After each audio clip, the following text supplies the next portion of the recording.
Mas, Gabriela, eu não tenho batedeira. Como é que eu vou fazer bolo? Como é que eu vou fazer pão? Não tenho liquidificador, não tenho nada disso. Eu tenho só um fouet e uma espátula. Será que você consegue fazer pão e bolo sem glúten, sem leite com esses dois equipamentos aqui? Consegue, você não precisa de batedeira, você não precisa de liquidificador. Você vai precisar de liquidificador quando precisar triturar alguma coisa, como é o caso do bolo de cenoura. Aí sim, né? Não tem jeito?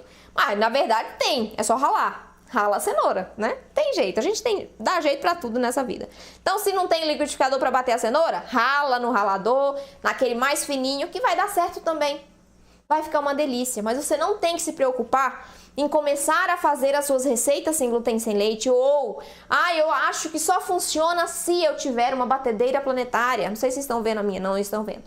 A minha tá ali em cima, liquidificador. Não precisa. Ó, braço. Antigamente, olha só, vou contar uma história pra vocês. Minha mãe é muito boa de cozinha e ela ama fazer as coisas.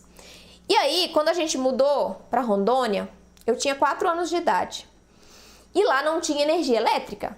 Na minha casa só foi ter energia elétrica quando eu tinha 13 anos de idade. Então a gente vivia com lamparina, né? Não tinha batedeira, não tinha nada disso.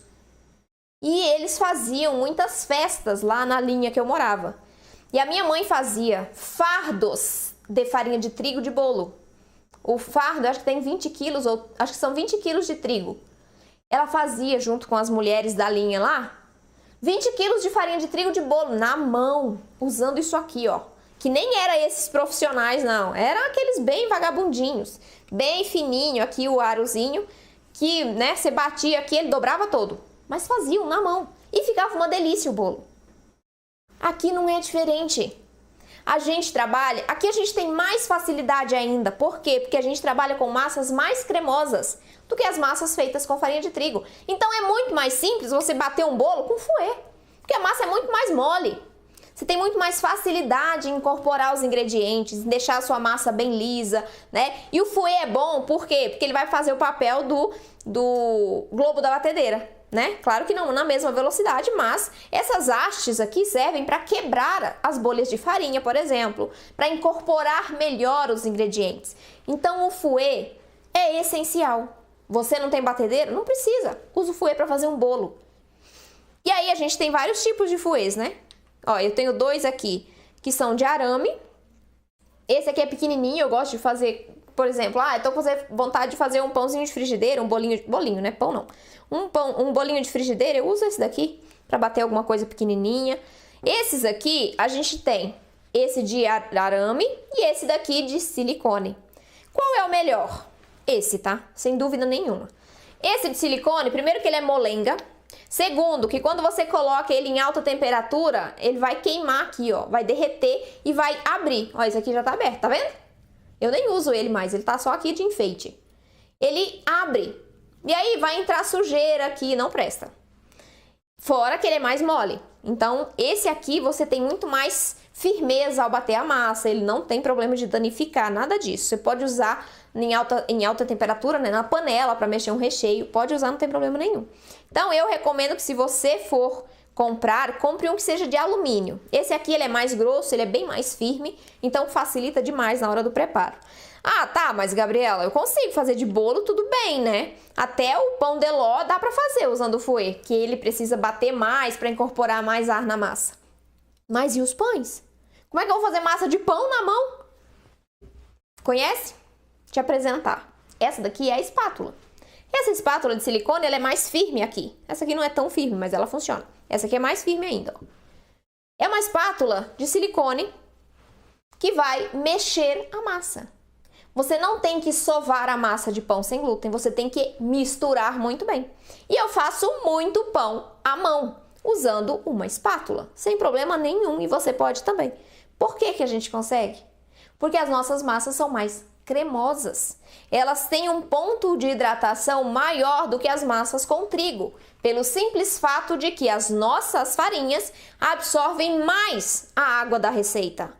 Quantidades diferentes, claro, a depender da farinha, mas todas absorvem mais do que a farinha de trigo. Então, a gente precisa ter uma massa mais cremosa para que o resultado final fique macio, fofinho, úmido, não fique ressecado e duro.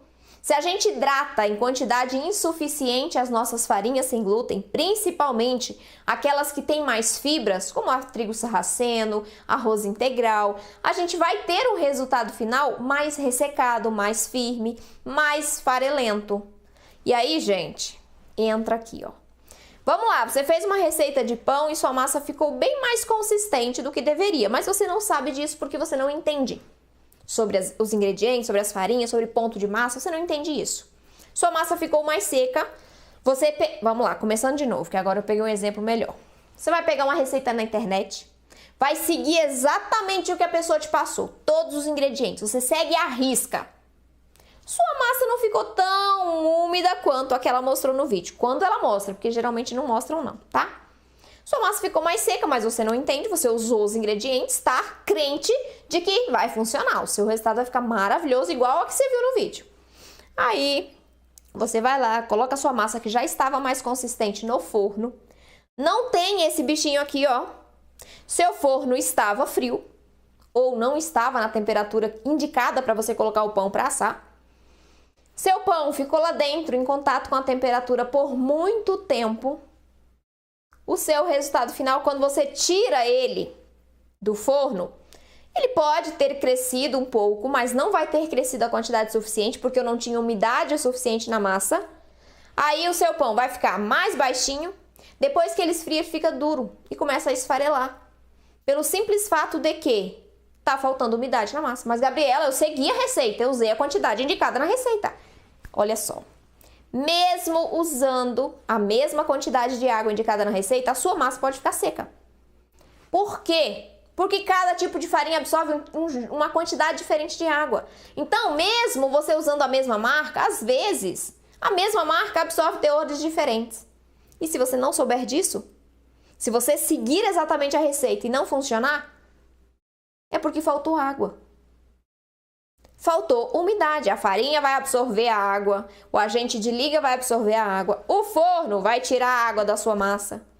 Quando chegou lá depois de assado, se não tinha água suficiente para todas essas fases, o seu resultado vai ficar duro e seco. Consequentemente vai esfarelar, porque a liga também precisa de umidade. Então, gente, receitinha só não funciona. Você precisa conhecer o que você está fazendo. Você precisa entender a necessidade de usar um termômetro de forno e saber usar o termômetro de forno. O meu mora no forno, eu só tirei ele para te mostrar. O meu fica dentro do forno o tempo inteiro, independente da receita que eu faça. Ele está lá no forno. Balança culinária é primordial, é o equipamento que você primeiro precisa comprar para conseguir alcançar os seus resultados perfeitos. Seus resultados tão gostosos, tão macios, tão fofinhos, quanto os que você estava acostumada a comer antes de retirar o glúten e o leite da sua vida. Mas sem conhecimento, mesmo você executando uma receita do jeito que te passaram, corre um grande risco de você errar. Porque você não sabe o que você está fazendo. Você não sabe se aquela massa está no ponto certo. Você não sabe. Você não sabe se precisa de mais água ou menos água. Se você não tem termômetro, você não tem certeza da temperatura dentro do forno. E aí, qual é o tempo que eu deixo assando? Não sei. Outra coisa que está relacionada a esses dois aqui é a contaminação. Você sabe o que é contaminação cruzada? Quem tem doença celíaca, alergia ao trigo ou ao leite, sabe do que eu estou falando. A contaminação cruzada, ela acontece de duas maneiras. De maneira direta e de maneira indireta. Mas antes vamos definir o que é contaminação cruzada. A contaminação cruzada é quando eu tenho o glúten, o trigo ou o leite dentro do meu produto sem ter sido adicionado de maneira intencional. Ou seja, ele não faz parte da lista de ingredientes, mas o glúten está lá, de maneira cruzada. Isso pode acontecer, por exemplo, quando você usa a sua batedeira ou usava a sua batedeira para fazer receitas com trigo e está usando para fazer as suas receitas sem trigo, sem glúten.